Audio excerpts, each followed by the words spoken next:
Meu nome é Bianca Andrews, tenho 30 anos, e ontem aconteceu algo que eu nunca imaginei. No meio da minha festa de aniversário, minha mãe se levantou e, na frente de umas 30 pessoas, disse que nunca me amou.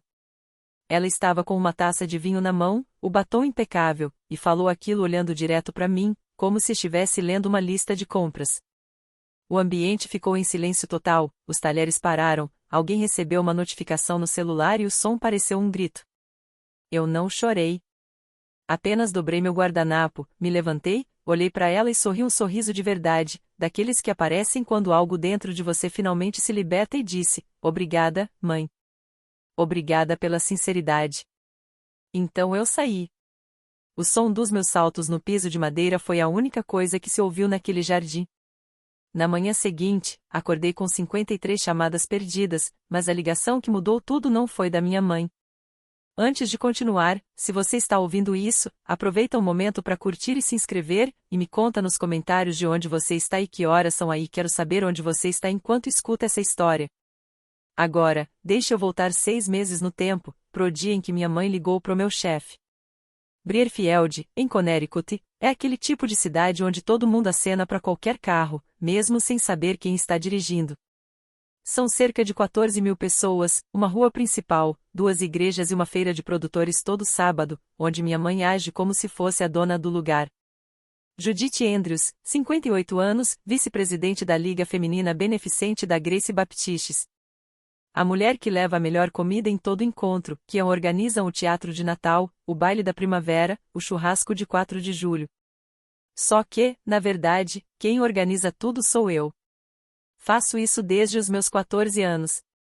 Já naquela idade, eu montava cartões de menu para o jantar de ação de graças com mais de 20 pessoas, organizava quem sentava onde no Natal para evitar brigas entre parentes, criava decorações inspiradas em ideias da internet.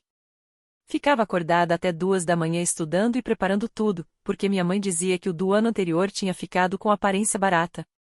Eu nem sabia que outras garotas da minha idade não passavam noites escrevendo convites à mão. Meu pai, Gerald, 61 anos, engenheiro mecânico aposentado, sempre ficava na ponta da mesa, de óculos de leitura, resolvendo palavras cruzadas. Se minha mãe mandava mudar as cadeiras, ele mudava. Se ela dizia que os guardanapos estavam errados, ele trocava. Se ela falava que eu precisava melhorar, ele só concordava: sua mãe sabe o que faz. Eu nunca duvidei que ele me amava, mas era um amor com condição desde que não contrariasse a Judith. O que ninguém te conta quando você cresce assim é que você não percebe o que está acontecendo. Você acha que estão confiando em você, que veem algo especial em você. Eu achava que era confiança. Mas, na verdade, eu estava sendo usada. A carreira que construí organizando eventos não nasceu de sonho ou ambição, nasceu de sobrevivência. Deixa eu te mostrar como isso funcionava. 3 natais atrás, eu passei 4 dias preparando um jantar para 25 pessoas. Deixei o peru marinando de um dia para o outro, fiz do zero o recheio de pão de milho da minha avó Nora, arrumei a mesa com guardanapos de tecido que eu mesma passei à meia-noite, porque minha mãe dizia que os de papel eram cafonas. Os convidados começaram a chegar, e logo vieram os elogios. A senhora Patterson, que mora na casa da frente, disse que nunca tinha visto uma mesa tão bem preparada em mais de 20 anos de encontros da cidade. Então minha mãe se levantou, ergueu a taça de chardonnay e disse: Obrigada a todos por virem. Eu me esforcei muito para deixar tudo perfeito. Ela nem olhou para mim quando falou isso. Nem precisava.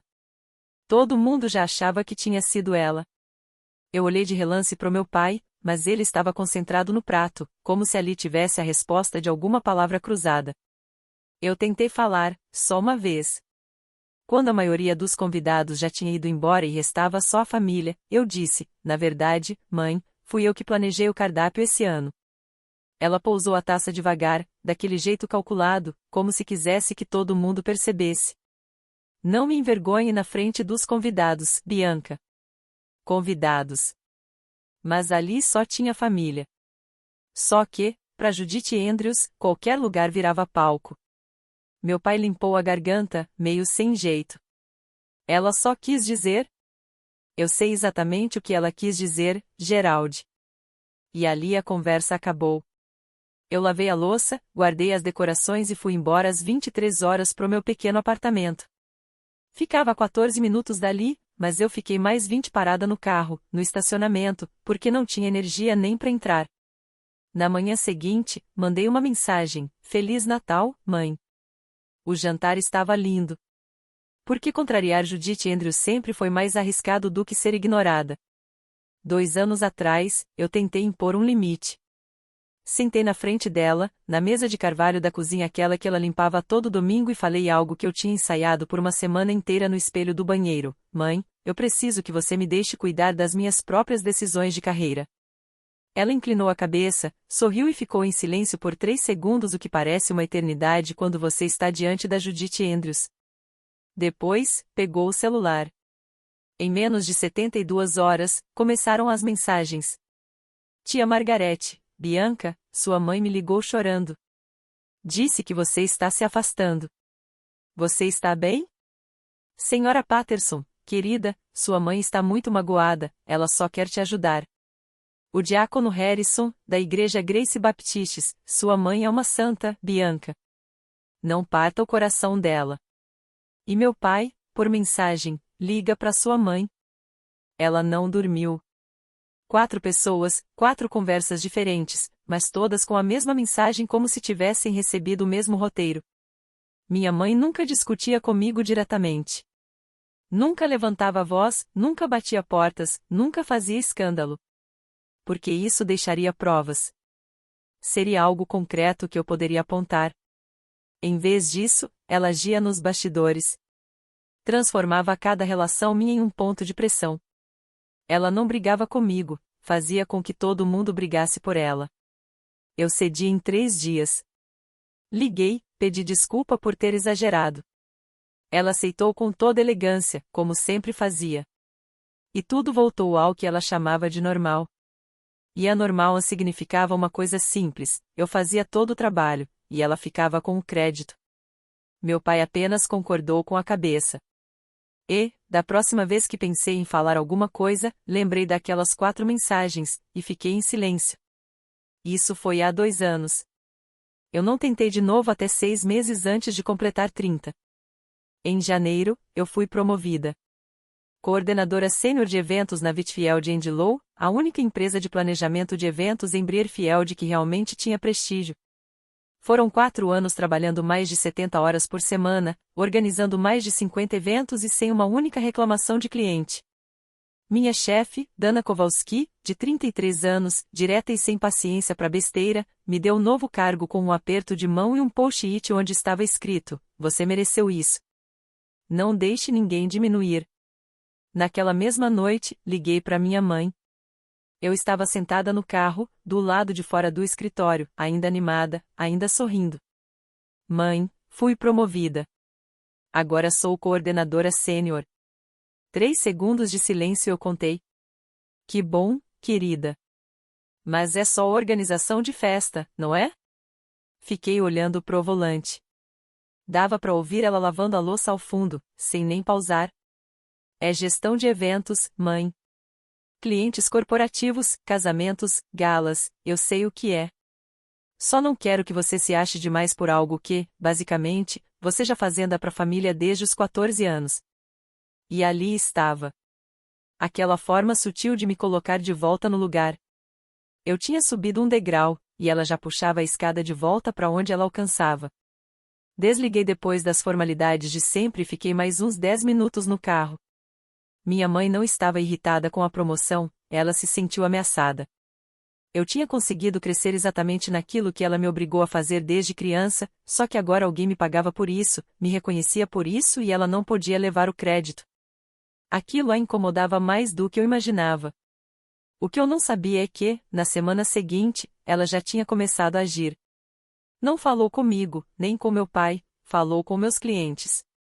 Dana fechou a porta do escritório e isso nunca era um bom sinal. Senta, Bianca. Eu sentei. Ela deslizou um e-mail impresso pela mesa, virado para mim. O remetente, judita.andrews@gmail.com. O destinatário, Caroline Mercer, noiva, 120 convidados, nosso maior contrato do trimestre. Li o texto: minha filha é talentosa, mas ainda é jovem. Só quero garantir que o seu dia especial seja perfeito. Se tiver qualquer preocupação, pode falar comigo diretamente. Conheço esse tipo de trabalho como ninguém. Senti a garganta travar. Dana continuou, ela também ligou aqui na semana passada. Perguntou para a recepcionista como você estava se adaptando ao novo cargo, como se você fosse uma criança em colônia de férias. Dana, eu sinto muito, não pede desculpa. Isso não é sobre você. Mas você precisa me ouvir. Ela se inclinou na mesa, séria. Essa é a segunda vez que sua mãe entra em contato com um cliente. Se acontecer de novo, eu vou ter que te tirar da conta Mercer. O casamento dos Mercer era a minha prova. Meu primeiro grande projeto liderado sozinha, um evento de 6 dígitos. Era a oportunidade que podia definir minha carreira, e minha mãe estava colocando tudo em risco. Se eu perdesse aquilo, não seria só a comissão. Eu perderia a única prova de que consigo fazer meu trabalho sem a Judith Andrews pairando atrás de mim. Eu vou falar com ela, eu disse. Dana balançou a cabeça. Eu gosto de você, Bianca, mas não posso ter drama familiar aparecendo nos e-mails dos meus clientes. Naquela noite, eu dirigi para casa apertando o volante com tanta força que minhas mãos ficaram marcadas. Minha mãe não estava tentando destruir minha carreira. Para isso, ela teria que me ver como uma rival. O que ela queria era garantir que eu sempre precisasse dela, que cada conquista minha tivesse a marca dela também. Não era uma corrente visível, eram conexões, contatos, influência. Naquela noite, sentei no chão da cozinha com um bloco de anotações e desenhei 2 colunas. Na primeira, o que acontece se eu a confronto? Ela ativa toda a rede. A tia Margaret liga, gente da igreja aparece, meu pai entra em cena, a senhora Patterson manda mensagem. Em poucos dias, eu viro de novo a filha ingrata. Em 2 semanas, a história já mudou completamente, Judith vira vítima, e eu, a filha que não sabe lidar com o próprio sucesso. Na segunda coluna, o que acontece se eu fico quieta? Ela continua entrando em contato com meus clientes. Dana me tira da conta Mercer. Minha reputação em Brierfield, uma cidade pequena onde todo mundo sabe até em qual banco da igreja você senta, passa a ser filtrada pela versão da minha mãe. Eu deixo de ser Bianca Andrews, coordenadora sênior, e viro só a filha da Judith, a garota que organiza festas porque a mãe ensinou. Fiquei olhando para as 2 opções. Uma levava a uma guerra que eu não tinha como vencer ali. A outra levava a uma prisão tão confortável que eu podia até esquecer que estava presa. Então abri o laptop e digitei 2 palavras, empregos em Seattle. Brierfield tinha uma única empresa relevante de eventos. Seattle tinha dezenas. A Greystone Events tinha publicado uma vaga para coordenadora sênior 3 dias antes. O salário era 15% maior. A cidade ficava a quase 3.000 quilômetros de distância. Fiquei encarando aquela vaga por 40 minutos. Depois, salvei. Não me candidatei, ainda não.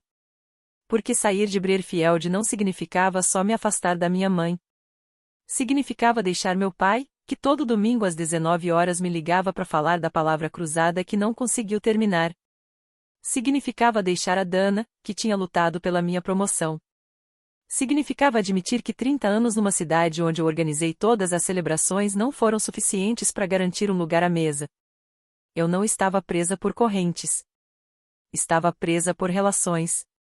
Liguei pro meu pai numa terça-feira. Pai, a mãe mandou e-mail para uma cliente minha.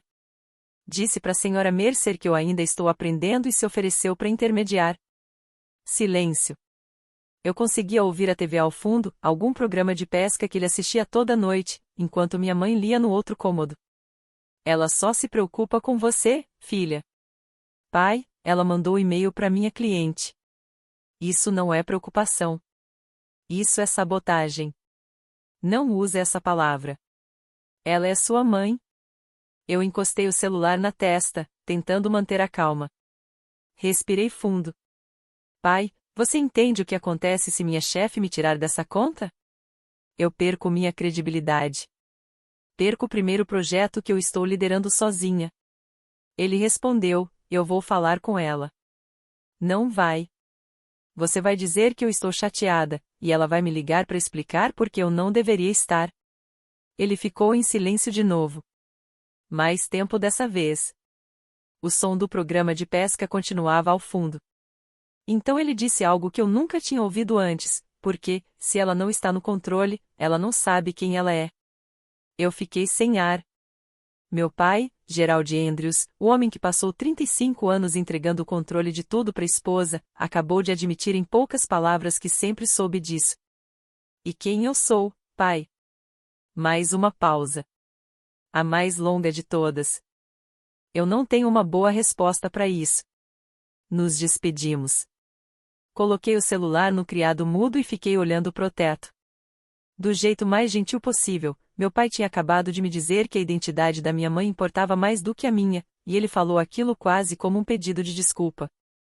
Naquela noite, abri de novo a vaga da Greystone. Dessa vez, cliquei em candidatar-se. Em março, tomei uma decisão que parecia pequena e gigantesca ao mesmo tempo. Eu mesma organizei minha festa de aniversário. Meus 30 anos, dia 14 de junho. Reservei o jardim do café de uma amiga da faculdade, a Sophie.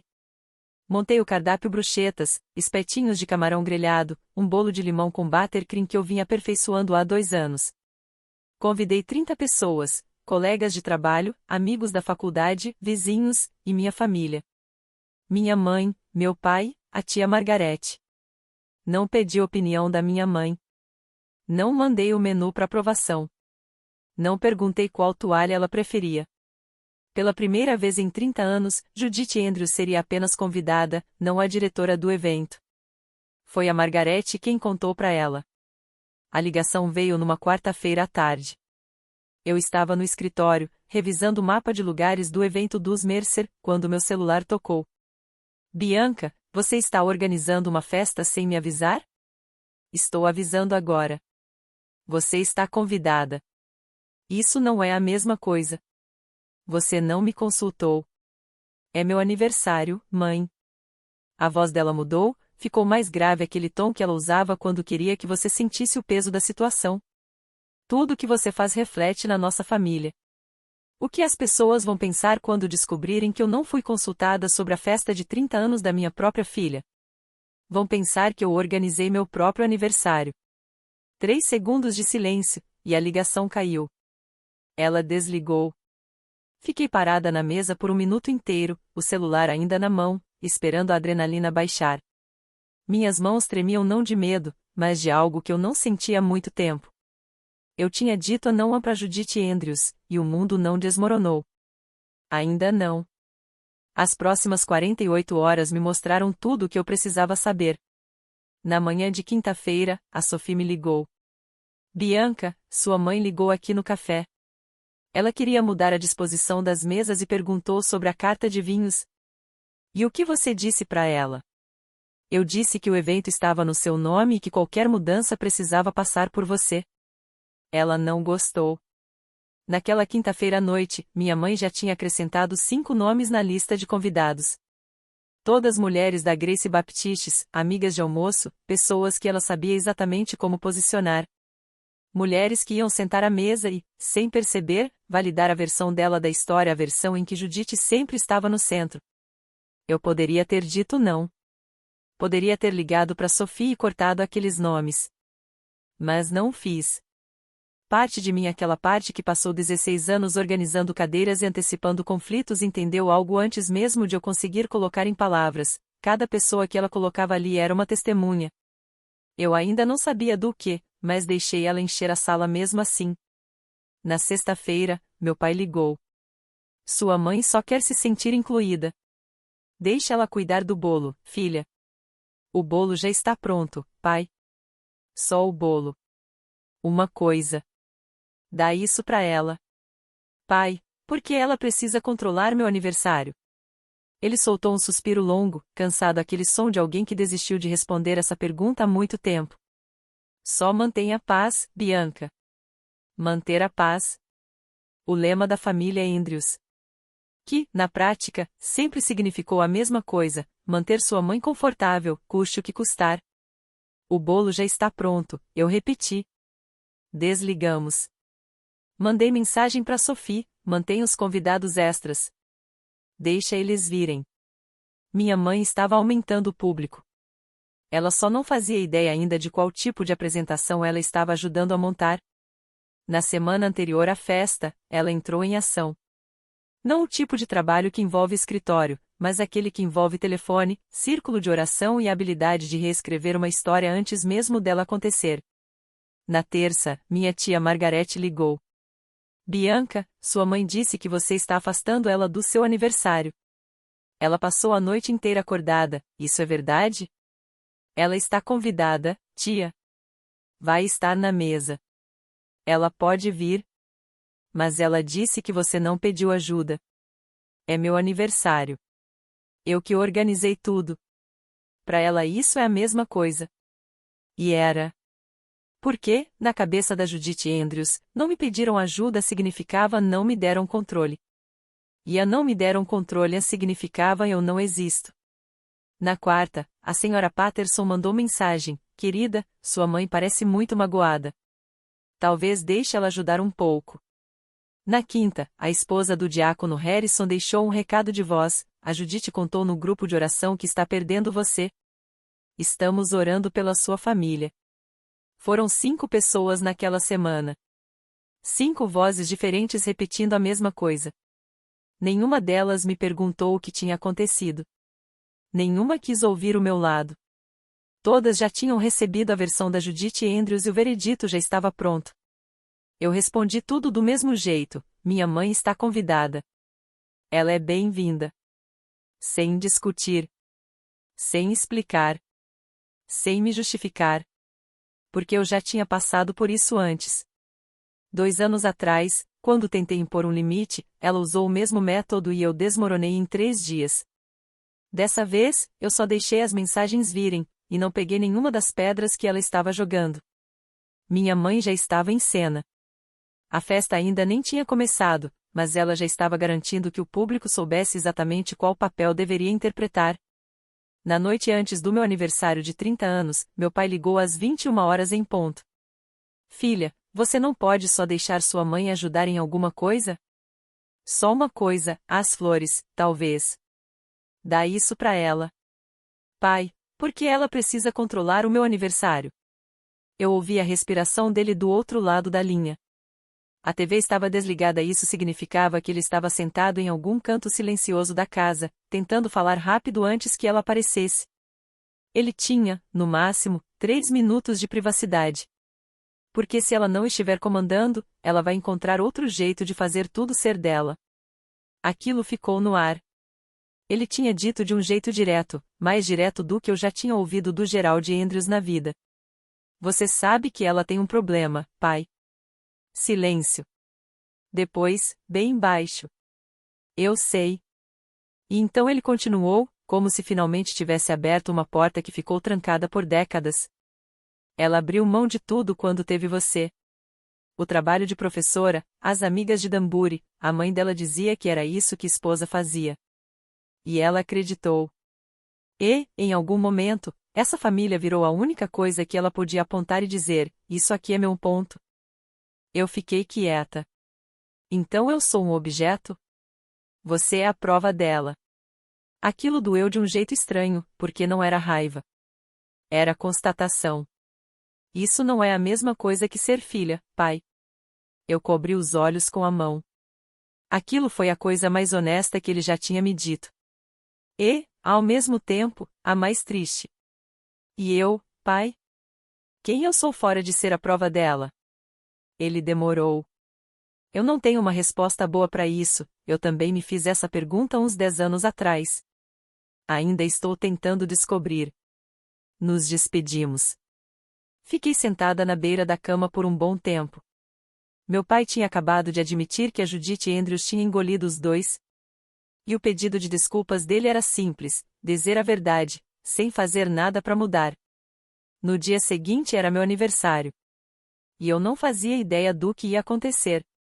E foi assim que terminou a noite anterior aos meus 30 anos. Minha mãe já tinha ligado para o meu local, adicionado convidados, espalhado pela cidade que eu estava excluindo ela, e meu pai basicamente tinha me pedido para devolver o controle mais uma vez. Se você já ouviu alguém te pedir para manter a paz enquanto você era o único se machucando por isso, se inscreve no canal, porque o que aconteceu nessa festa no dia seguinte ainda me arrepia até hoje. Na manhã do meu aniversário, meu celular tocou às 7h15. Não era minha mãe. Não era a Margarete. Nem o Geraldi. Era a vovó Nora, mãe da minha mãe, 72 anos, morando sozinha numa casinha perto de Burlington, Vermont. Eu via ela no máximo uma vez por ano. Não por falta de tempo, mas porque a Judite tinha passado a última década reduzindo essas visitas aos poucos, sempre com alguma desculpa. Minha mãe está cansada. A viagem é longa demais. Ela está ficando esquecida. Mas a Nora não era esquecida. Ela era inconveniente. Era a única pessoa da família que olhava para Judite e enxergava tudo claramente. Feliz aniversário, minha menina. 30 anos. Meu Deus! A voz dela era quente, mas meio falhada nas bordas, como uma caneca antiga que você usa tanto que já virou parte da sua mão. Obrigada, vovó, eu ouvi sobre a festa. Foi a Margarete que me contou, ela disse depois de uma pausa. E também ouvi que sua mãe não está lidando bem com isso. Isso é uma forma leve de falar. Bianca, me escuta. A voz dela mudou um pouco. Ficou mais séria.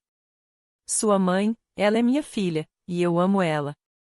Mas eu vejo o que ela faz. E eu vejo tão claramente porque eu fiz a mesma coisa com ela. Eu fiquei imóvel. Eu controlava tudo. As roupas, as notas, as amizades, porque eu tinha pavor de ser irrelevante. Porque, se eu não estivesse no comando, quem eu era? Vovó. Ela aprendeu isso comigo. E eu aprendi com a minha mãe. Isso é uma corrente, minha menina. E você é a primeira que tem força para quebrar ela. Eu já estava chorando. De verdade. A única vez em toda aquela história. Não importa o que aconteça hoje, ela continuou, lembra disso, você não deve sua liberdade para ninguém. Ficamos em silêncio na linha por um tempo.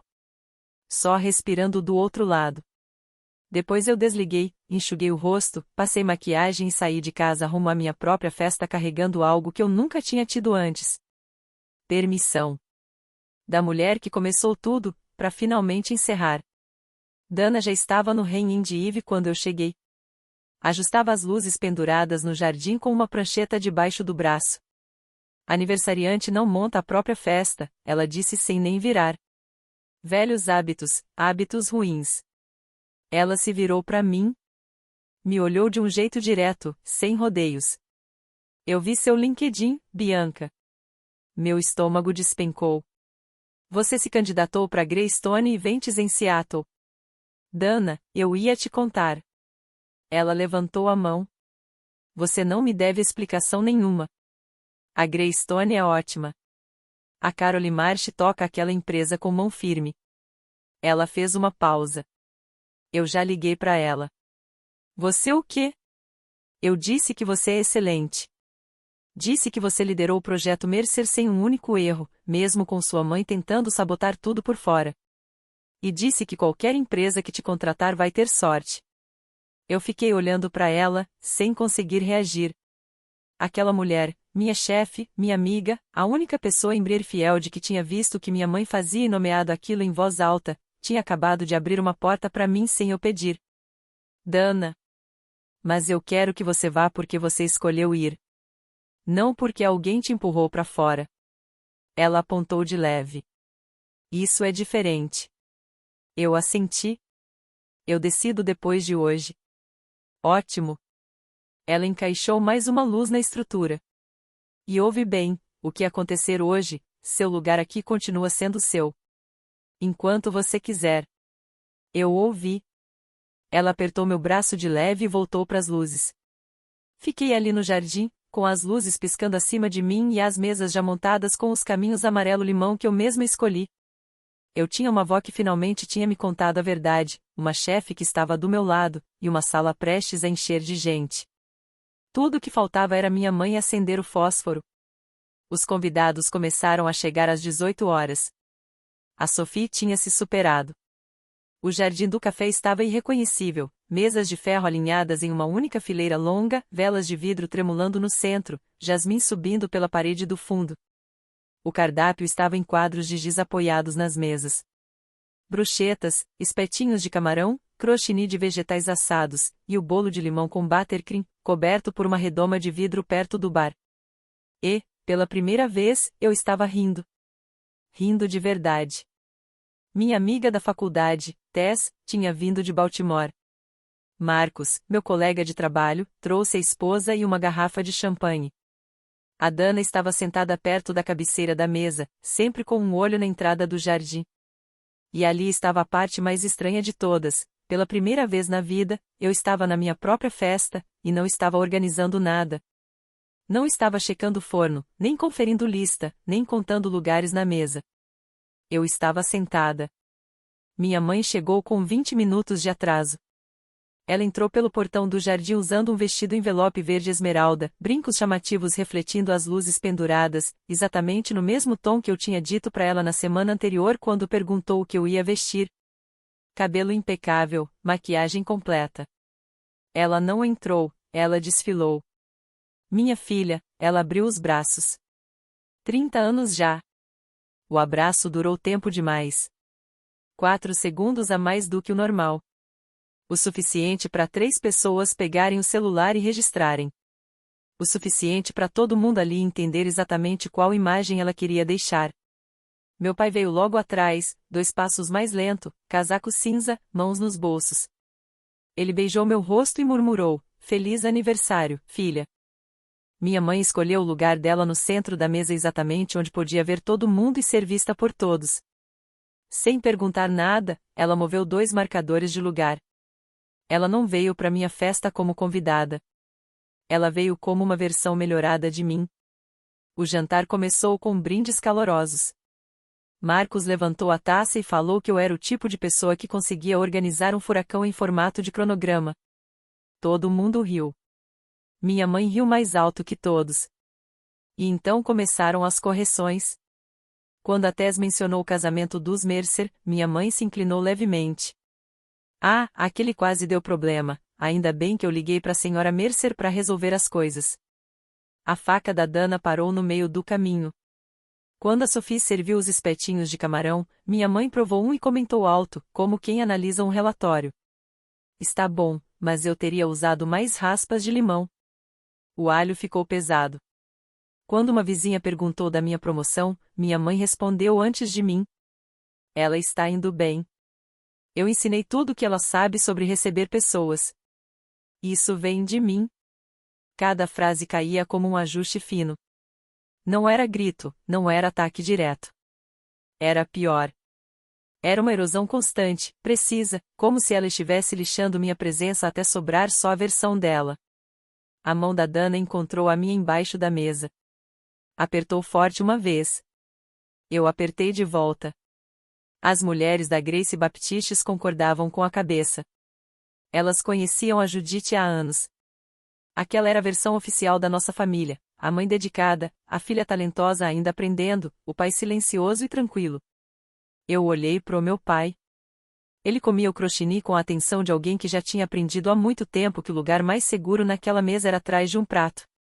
Respirei fundo, sorri para a esposa do Marcos do outro lado da mesa e dei um gole no vinho. Ela estava fazendo o que sempre fazia.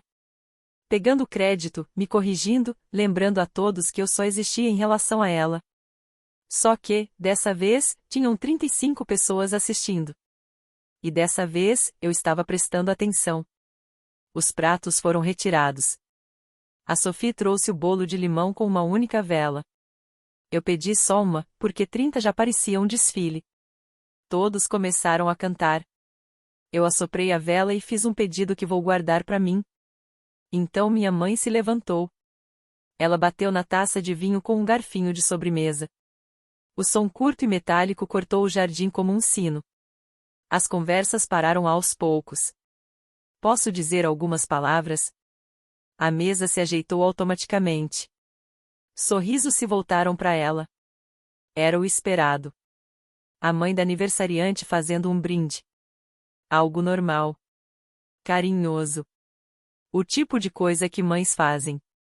Eu olhei pro meu pai. Ele encarava o guardanapo, o maxilar travado. Judith pigarreou. 4ª taça de Chardonnay. Eu tinha contado. Há 30 anos, eu dei à luz essa menina. Eu abandonei minha carreira. Deixei meu cargo de professora na escola de Danbury. Abandonei minhas amigas, meus hobbies, minha vida, porque é isso que uma mãe faz. Alguns acenos ao redor da mesa. As mulheres da Grace Baptiste sorriam com compreensão, como se já conhecessem essa história de cor.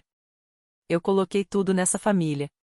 Todos os feriados, todos os jantares, todos os eventos escolares.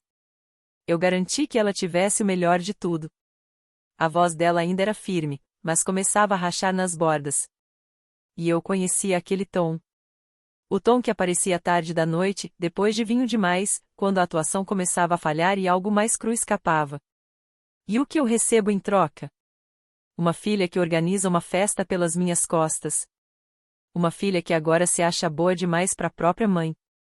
Os sorrisos começaram a congelar um por um. Gerald estendeu a mão em direção a ela. Judith, para. Ele sussurrou. Ela puxou o braço sem nem olhar para ele. Não me toca, Gerald. Alguém nessa família precisa falar a verdade.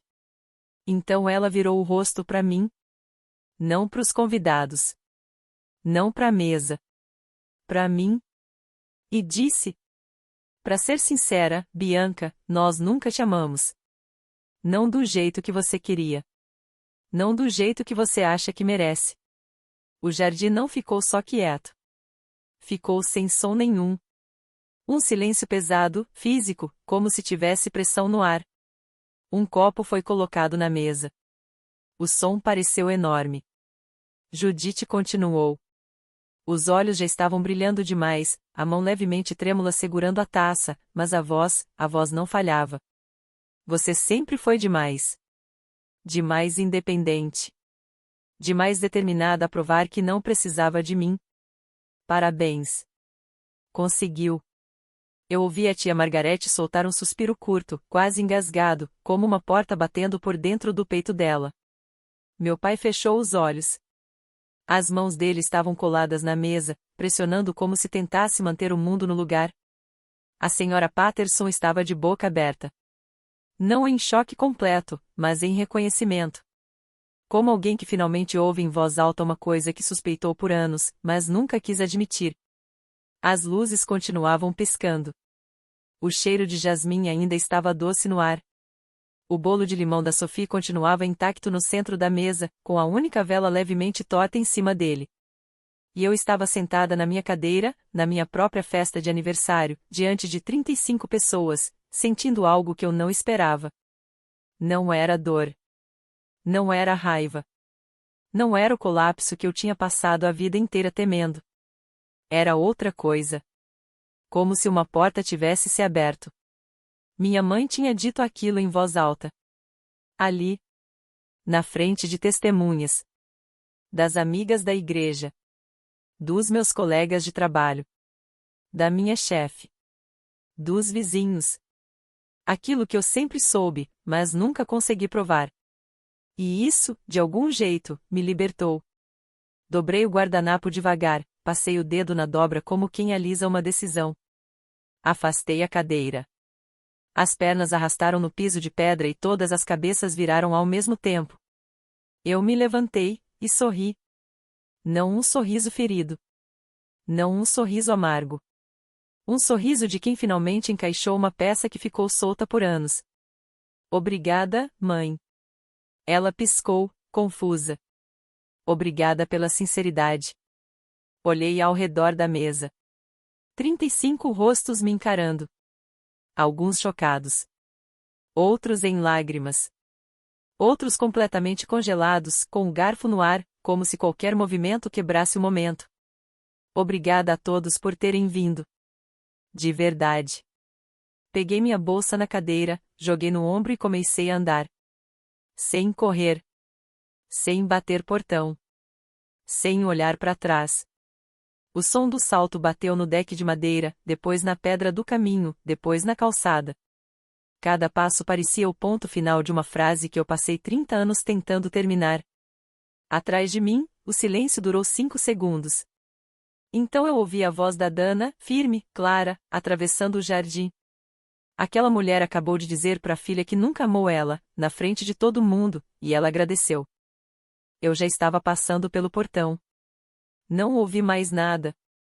Cheguei no carro, sentei no banco do motorista, mãos no volante. O celular já vibrava sem parar. Virei ele com a tela para baixo no banco do passageiro. O motor ligou. O rádio entrou no meio de uma música suave, acústica, aquelas músicas que parecem tocar quando um filme termina e o personagem finalmente vai embora para algum lugar desconhecido. Saí dali sem olhar para trás. E eu não estava mais lá quando o resto aconteceu. Depois, a Dana me contou tudo. Eu já estava no chão do meu apartamento, empacotando caixas, quando ela chegou. Depois que eu saí, ninguém se mexeu por 5 segundos. 5 segundos inteiros de 35 pessoas encarando uma mulher segurando uma taça de vinho, e um silêncio tão pesado que dava para ouvir a vela do bolo de limão queimando e tremendo com o vento. A senhora Patterson foi a primeira a falar. Ela colocou o guardanapo na mesa com calma, daquele jeito meticuloso de quem foi educada para nunca perder o controle, e olhou direto para Judith. Judith, acho que você deveria sentar. Minha mãe soltou uma risada curta. Alta demais. Rápida demais. Nervosa demais.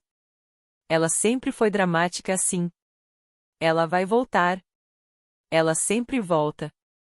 Ninguém riu com ela. Marcos, meu colega de trabalho, se levantou. Encostou de leve no ombro da esposa e os dois saíram sem dizer nada.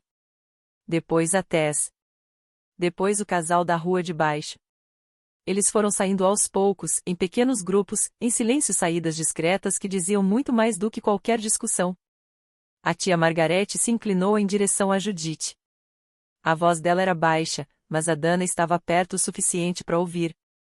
Judith, você acabou de dizer para sua filha, na frente de 30 pessoas, que nunca a amou. Eu não quis dizer desse jeito, minha mãe respondeu rápido. A Dana se levantou. Sem gritar. Sem apontar. Só ficou ali, firme, olhando para minha mãe. Então que jeito você quis dizer?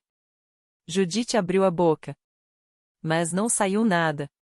Meu pai continuava sentado, os olhos fechados, as mãos pressionando a toalha da mesa como se aquilo fosse o único ponto de apoio que ele tinha. Ele não tinha se movido desde o momento em que minha mãe começou a falar.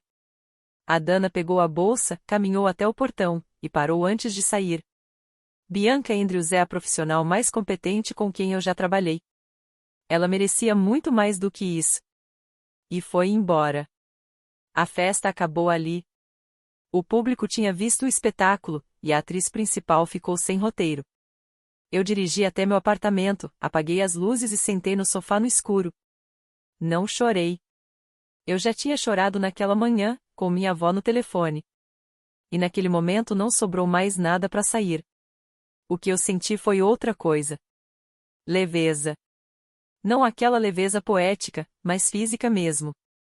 Como se eu tivesse carregado por 30 anos uma mala cheia de roupas que nem eram minhas, e alguém finalmente tivesse tirado aquilo das minhas costas. Minha mãe tinha dito em voz alta. Aquilo que eu sempre senti em todas as mesas de feriado. Em cada cardápio corrigido. Em cada crédito roubado. Em cada ligação feita para os meus clientes. Ela me deu a única coisa que nunca pretendeu me dar. A verdade. E fez isso na frente de testemunhas. Agora ninguém podia desver. Nem eu. Nem ninguém que estava naquela mesa. Fiquei sentada por uns 20 minutos. Depois liguei para a vovó Nora. Ela atendeu no primeiro toque. Como foi? Ela disse na frente de todo mundo que nunca me amou. Silêncio. Ah! Judith. Eu agradeci e fui embora. Ela respirou fundo do outro lado. Estou orgulhosa de você, minha menina. E ficamos em linha por um tempo sem falar nada. Sou o som da respiração das duas, separadas por 300 quilômetros, ligadas pela mesma história que tinha atravessado 3 gerações. Só que, pela primeira vez, alguém tinha saído dela. Desliguei por volta das 22 horas. Peguei o celular. 17 chamadas perdidas, minha mãe, meu pai, Margarete, colegas, vizinhos. 17 pessoas que tinham visto uma mulher dizer que nunca amou a própria filha, e agora não sabiam o que fazer com isso. Virei a tela para baixo no criado mudo. De manhã, esse número já ia ter triplicado. Eu acordei às 7 horas. A tela mostrava 53 chamadas. Sentei na cama, encarei o número e comecei a rolar a lista. Minha mãe, 18 ligações. Abri os áudios. 10 horas e 14 me liga agora, Bianca. Isso é um absurdo. 11 horas e 47 eu não quis dizer aquilo. Você sabe que não quis. Você está exagerando. 10 horas e 8 como você teve coragem de sair daquele jeito? Você me humilhou na frente das minhas amigas. 3 horas e 22 as pessoas vão falar. Você entende isso? Vão falar da gente. 6 horas e 15 todo mundo está me ligando. Todo mundo, o que eu vou dizer para eles? O padrão era claro. Perfeito, quase previsível. Demanda. Negação. Desvio. Papel de vítima. Pânico. As 5 fases de um colapso narcísico, só que entregues em formato de mensagem de voz. Meu pai tinha me ligado 12 vezes. As mensagens dele eram mais curtas. Por favor, liga para sua mãe, filha. Ela tá desmoronando. E então, às 4 horas da manhã, chegou um texto separado dos áudios. Escrito do jeito dele, devagar, quase cuidadoso demais. Eu sinto muito. Eu devia ter sido seu pai primeiro. Fiquei olhando para aquela frase por muito tempo. Minha tia Margarete, 8 ligações. Bianca, isso passou do limite. Sua mãe é a vítima aqui. Você precisa voltar e pedir desculpas. Colegas e amigos, 15 ligações. A Tess, B, eu sinto muito. Aquilo foi a pior coisa que eu já vi numa mesa de jantar. A Dana, você tá bem? Me liga quando puder. Eu tô com você. Eu ouvi cada áudio. Li cada mensagem. E depois apaguei tudo.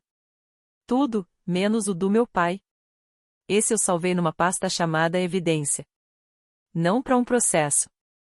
Para mim. Pros dias em que eu fosse me perguntar se fiz a coisa certa. 53 ligações. Nenhuma começava com, você está bem? Liguei para Dana às 8 horas. Eu vou aceitar o trabalho em Seattle. Tem certeza?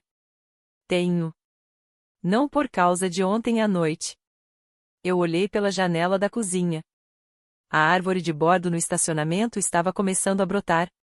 Um verde claro, frágil, que dura só alguns dias antes de virar outra coisa. Ontem só me deu permissão para parar de fingir que eu ainda não tinha decidido. Ela ficou em silêncio por um instante. Carole March tá esperando sua ligação. Eu dei seu número para ela semana passada. Você sabia? Eu esperava. Desliguei. Sentei na mesa da cozinha com um bloco de notas, o mesmo que eu tinha usado meses atrás para desenhar aquelas 2 colunas, e escrevi uma lista simples. Enviar e-mail para Greystone. Aceitar a oferta. Avisar o aluguel. Cláusula de 30 dias. Fazer as malas. Eu tinha menos do que imaginava. 2 malas. 4 caixas. Um jogo de panelas de ferro que minha avó Nora tinha me dado quando eu saí de casa aos 23. Não liguei para Judite. Não liguei pro Geraldi. Não liguei para Margarete. Eu não devia explicação. Minha mãe já tinha me dado uma, na frente de 35 pessoas.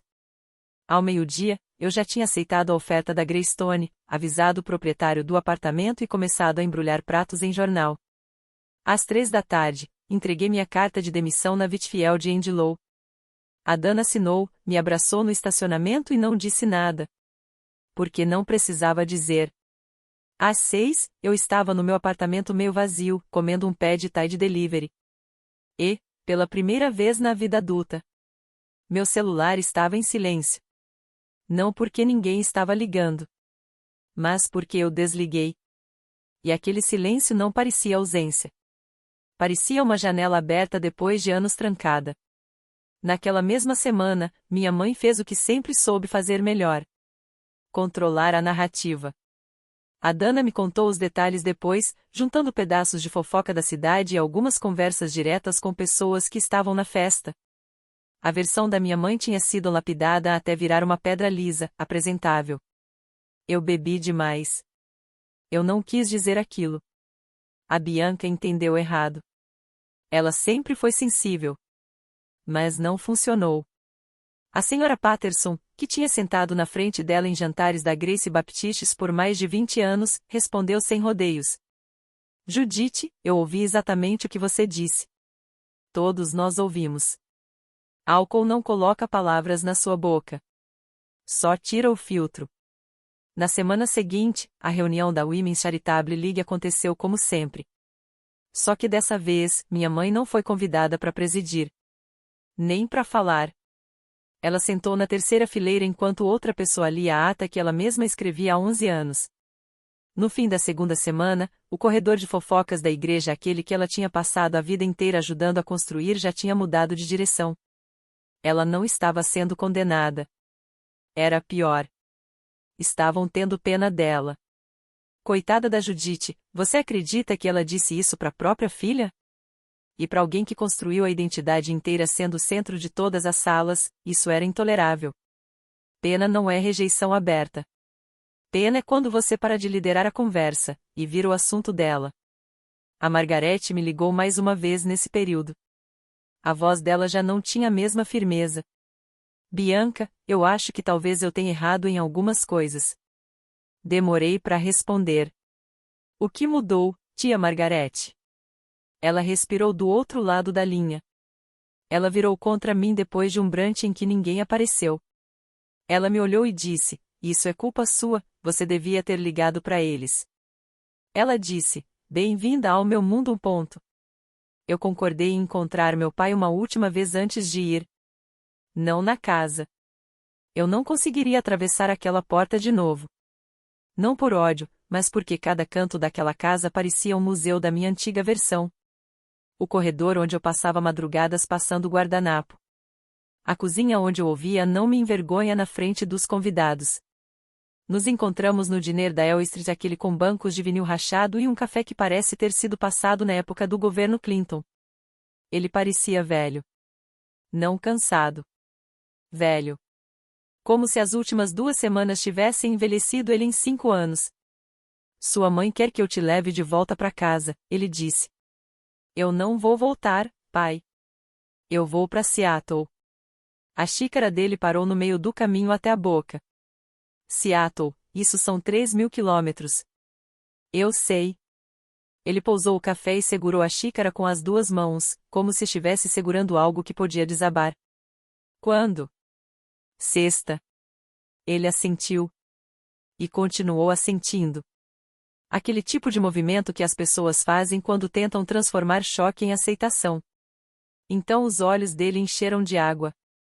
Eu nunca tinha visto meu pai chorar. Nem irritado. Nem derrotado. Chorar. Eu falhei com você, Bianca. Pai. Eu falhei. Eu vi isso acontecer por anos. E me convenci de que era só o jeito dela, que não era tão grave, que você ia ficar bem. Eu estou bem. Mas ele já estava balançando a cabeça, como se não conseguisse aceitar nem aquela frase. Você vai embora? Eu estendi a mão por cima da mesa e segurei a dele. Eu te amo, pai. Mas eu não posso mais ser a pessoa que mantém essa família de pé enquanto ela me desmonta por dentro. Ele apertou minha mão. Não soltou rápido. Ficou ali. Se você me ligar, eu disse, me liga por você. Não por ela. Eu vou. Não é punição, pai. É sobrevivência. Ele assentiu. Dessa vez, de verdade. Sexta-feira, 6 horas da manhã. 21 de junho. Meu carro já estava carregado. 2 malas no porta-malas, 4 caixas no banco de trás. As panelas de ferro da vovó Nora embrulhadas em panos de prato no assoalho do passageiro. A Dana estava em frente ao Renin de Yves quando eu cheguei para me despedir. Ela segurava um copo de café e um envelope branco pequeno. Abre só quando chegar em Portland, ela disse. Eu abracei ela. E ela não soltou rápido. Vai ser o primeiro nome que alguém chama quando tudo der errado, ela disse no meu ombro. Não o plano B. Entrei no carro, dei partida e saí pela Main Street. Brierfield às 6 horas da manhã é outra cidade. Sem gente na calçada, padaria ainda fechada, torre da igreja pegando o primeiro sol como se estivesse tentando alcançar alguma coisa. Passei em frente à casa dos meus pais sem diminuir a velocidade. As luzes da sala estavam acesas. Ela estava acordada. Eu não sei se me viu. Não sei se estava olhando pela janela esperando eu parar na entrada da garagem como eu sempre fazia, pronta para ajudar, pronta para montar qualquer mesa, qualquer evento, qualquer coisa que ela precisasse. Eu não parei. Passei pela placa de saída da cidade. Depois o acesso à rodovia. E então a estrada se abriu na minha frente, longa e reta, com o sol da manhã fazendo o asfalto brilhar. Abri o envelope da Dana num posto de gasolina perto de Hartford. Dentro, um post-it escrito à mão. Ela nunca te mereceu. A Caroline vai te valorizar. Vai. A 800 milhas de distância, meu celular vibrou. Não era minha mãe. Não era meu pai. Era Caroline Marsh, da Greystone Events. Bem-vinda, Bianca. Começamos segunda-feira. Coloquei o celular no banco do passageiro e voltei para a estrada. 3.000 quilômetros. E, pela primeira vez, todos eles eram meus. Eu dirigi 3.000 quilômetros para longe da mulher que disse, na frente de 35 pessoas, que nunca me amou. E, agora, contando isso aqui, eu ainda não me arrependo. Se você já foi o organizador da vida de alguém, o consertador, a prova viva de que o sacrifício deles não valeu a pena sem nunca ouvir um obrigado de verdade, comenta aqui. Quero ler sua história. E se você ainda está se perguntando o que aconteceu depois, em Brierfield, as consequências estavam só começando. A Dana me manteve informada nas primeiras semanas. Não porque eu pedi ou não pedi, mas porque ela entendia que sair no meio da história é uma forma de prisão por si só. 2 semanas depois da festa, Judith Andrews foi convidada gentilmente a se afastar do cargo de vice-presidente da Women's Charitable League. Ninguém usou a palavra removida. Não precisou. O convite para presidir o evento de outono foi para outra pessoa, sem explicação. E, pela primeira vez em 11 anos, ela entrou numa reunião e sentou na terceira fileira. O círculo social dela encolheu como um músculo se contraindo. Os convites simplesmente pararam de chegar. No mercado de produtores rurais, as conversas em que ela entrava ficavam mais curtas, não frias, mas cuidadosas. Uma educação calculada, de gente que viu alguma coisa que não consegue mais antes ver. A senhora Patterson ainda acenava, mas não parava para conversar. Não chamava mais a Judith para tomar chá na varanda toda quinta-feira, como fazia havia uma década. A Judith tentou organizar um brunch. Um ambrante de recuperação, como a Dana depois chamou. Chamou 10 mulheres. 3 apareceram. Comeram quiche, falaram do tempo e ninguém mencionou meu nome. E o mais cruel disso tudo, e eu digo isso sem nenhum prazer, é que ninguém confrontou minha mãe. Ninguém fez discurso. Ninguém teve aquele acerto de conta cinematográfico que ela provavelmente esperava.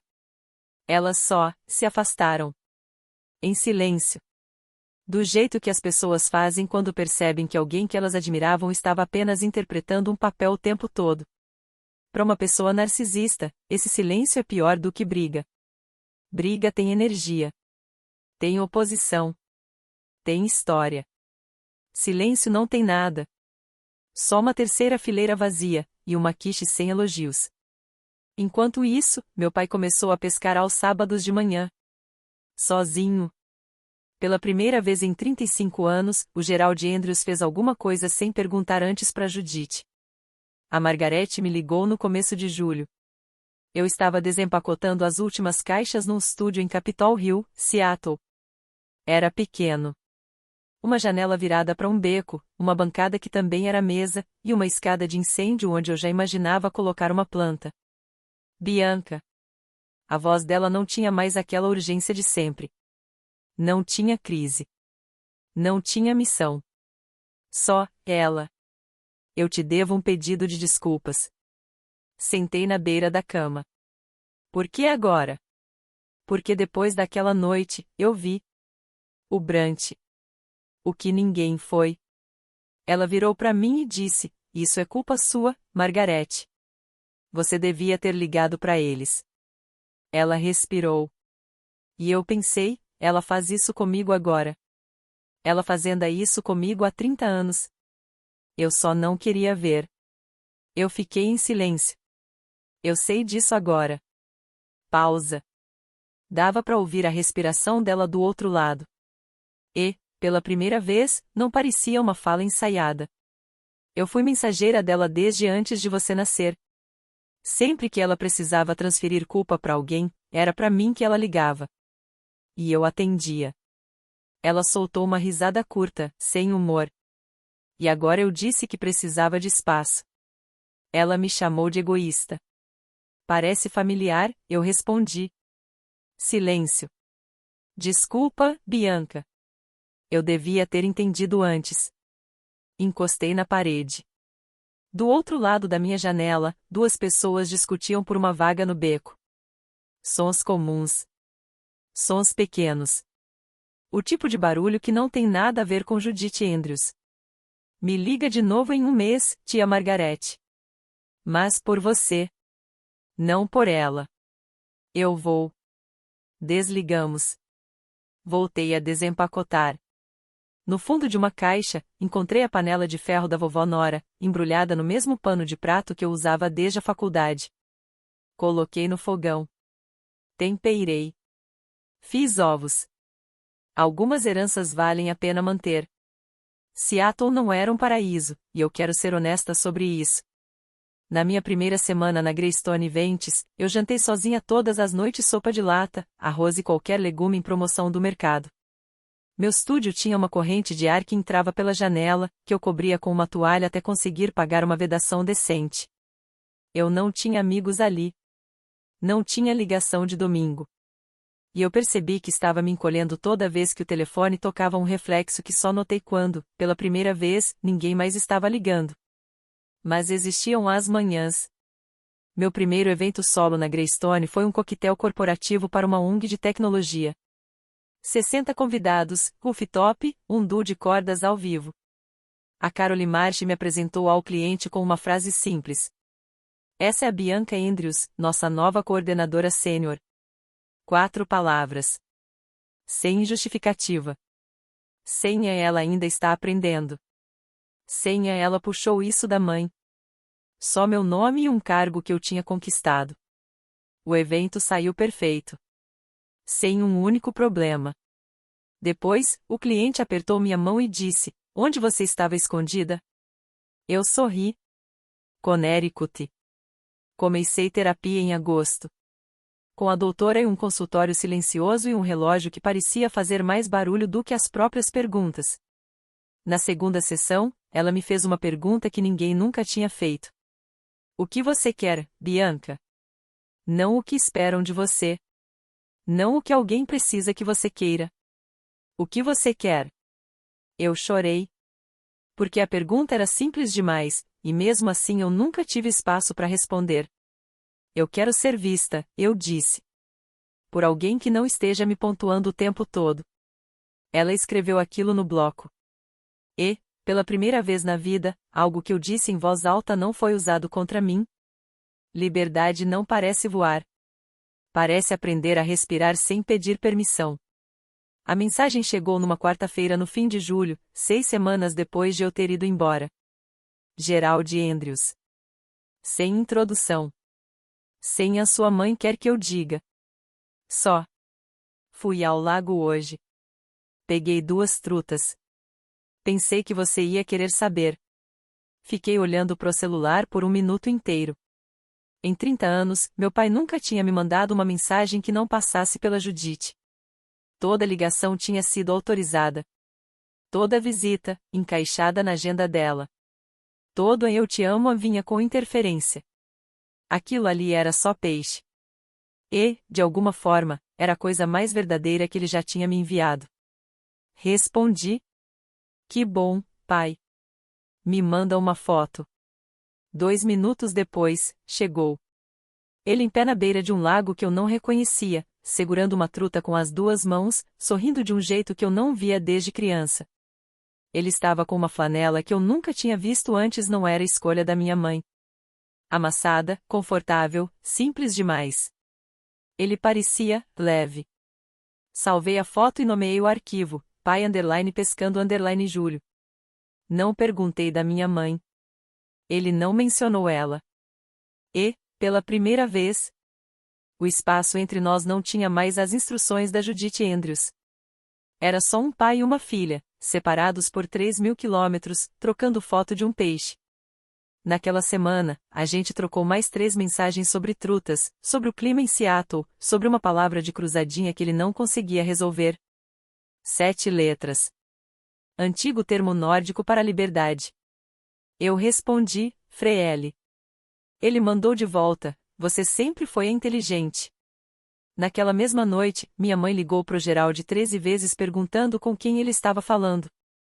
Eu sei disso porque ele me contou no dia seguinte, junto com a resposta dele. Ninguém importante. Algumas coisas não mudam. Mas algumas pessoas começam a mudar. A carta chegou em setembro.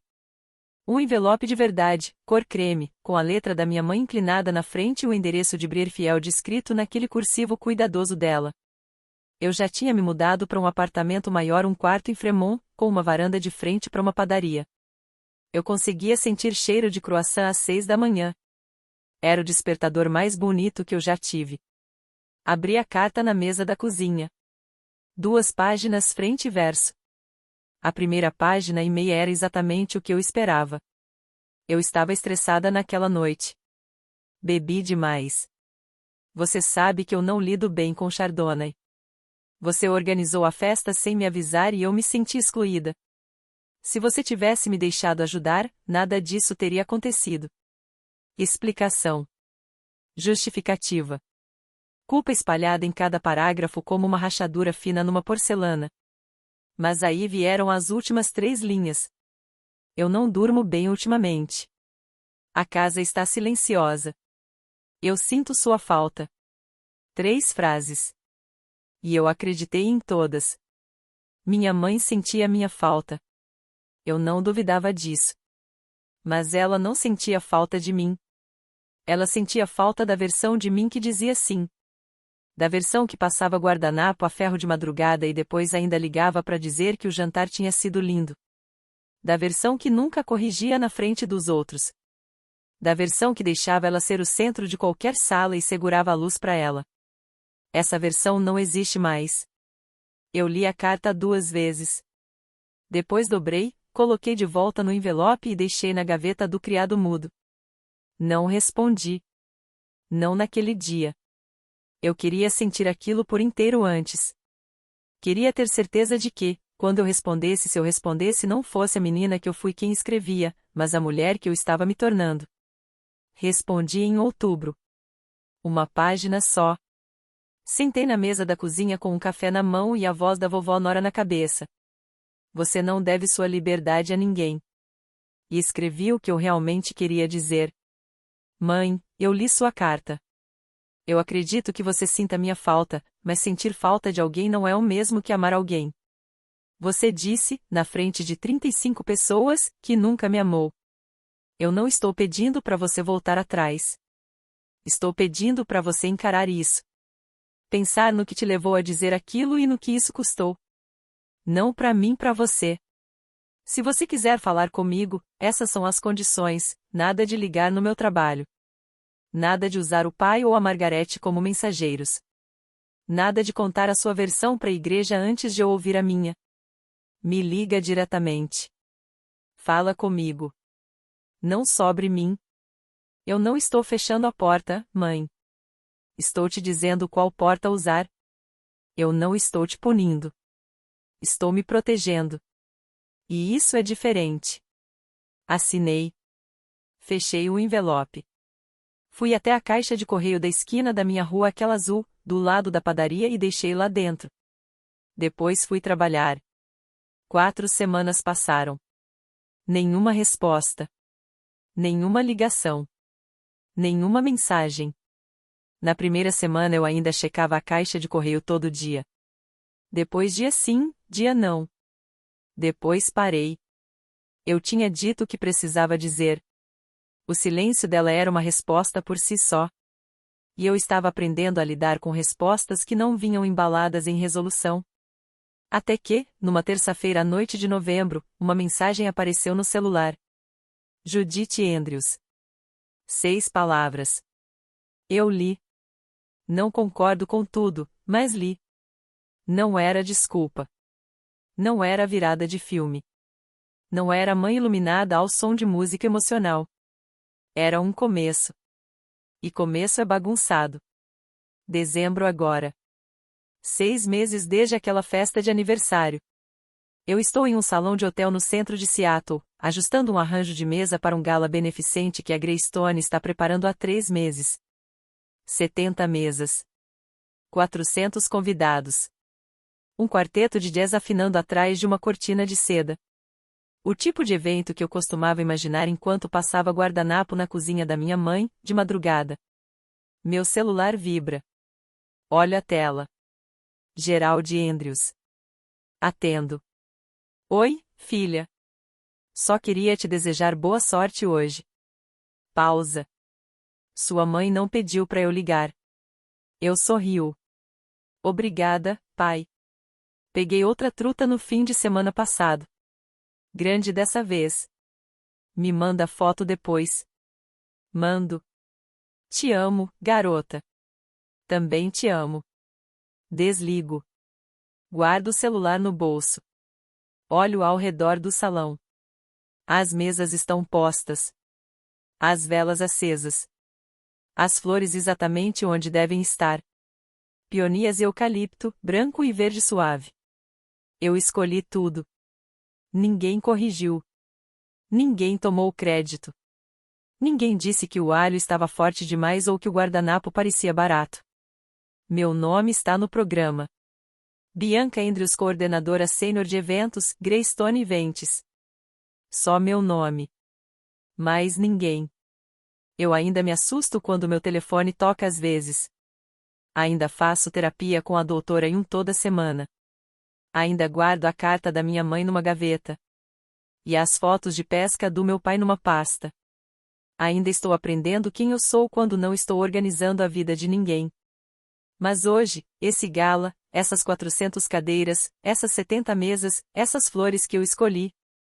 Isso é meu. Minha mãe disse, na frente de 35 pessoas, que nunca me amou. Ela quis usar isso como arma. Mas acabou sendo a coisa mais honesta que ela já me deu. E eu usei isso não para destruir ela. Mas para finalmente construir a mim mesma. Essa é a minha história. Meu nome é Bianca Andrews. Eu tenho 30 anos. Eu moro em Seattle. E, pela primeira vez na vida, meu celular não me faz mais estremecer. Se você já saiu de uma mesa onde sua cadeira era sempre a menor, eu te vejo. Comenta aqui, você ficou ou você foi? E se ainda não se inscreveu, agora é a hora. Tem mais histórias como a minha aqui embaixo. Te vejo no próximo.